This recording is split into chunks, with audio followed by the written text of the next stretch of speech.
sûr qu'il faut qu'on soit une nation d'exportation, puis s'inspirer des Scandinaves. Puis il y a tellement de grandes entreprises qui viennent des pays scandinaves, qui sont partout, là, alors que le Québec, on est similaire en population démographiquement. Là, on devrait être capable de faire aussi bien. Je pense qu'on va quand même dans la bonne direction. Il y a quand même plusieurs mesures fiscales pour aider les jeunes entreprises à se partir. Je pense que c'est très bien. Peut-être parfois c'est un peu complexe pour du monde qui commence. Il y a beaucoup de choses à savoir. Ça veut dire qu'il faut engager des avocats, des notaires. Juste pour la paperasse administrative du début, si ça pouvait être simplifié, tant mieux. Je pense qu'il y a quand même un effort qui se fait en ce moment. Puis la prospérité, c'est ça, je pense que ça passe par l'éducation, ça passe par l'ouverture sur le monde, ça passe sur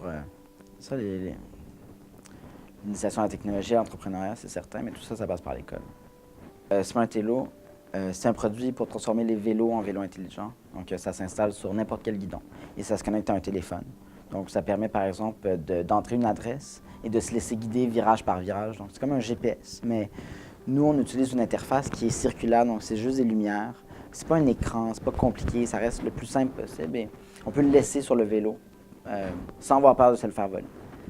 Initialement, il y avait 2 personnes sur le projet qu'on a eu l'idée dans un road trip à Philadelphie. Puis là, on a commencé à réfléchir à c'était quoi les problèmes qu'on voyait, nous, en tant que cyclistes. Et on est quand même des solides geeks. Là. Donc, comment la technologie pourrait améliorer quelque chose qui est quand même pas mal parfait déjà, là, faire du vélo, cheveux dans le vent, c'est quand même le fun en soi. Là. Mais il y a peut-être des aspects qu'on pouvait améliorer. Donc, c'est parti de tout ça. On a ramené 2 personnes de plus. On a fait 25 pour tout le monde.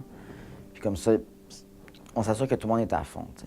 Puis qui part en janvier 2015, donc début de l'année, on s'est dit, bon, ben là, si on est sérieux là-dedans, il faut se prendre un bureau, puis avoir une place où aller. Là, ça va être assez de travailler dans les cuisines de l'un ou de l'autre. Là. Donc, il faut aller à fond, ça veut dire qu'il faut dépenser de l'argent.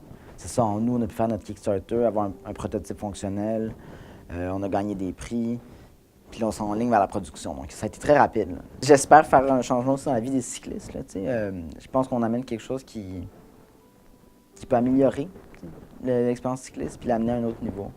Il y a quand même plein de solutions technologiques qui existent pour les voitures, dans plein d'aspects de nos vies. Puis le vélo, c'est comme rester coincé à une autre époque. Puis on pense qu'on peut faire quelque chose pour ça. Pour en savoir plus, allez sur prospérité.québec.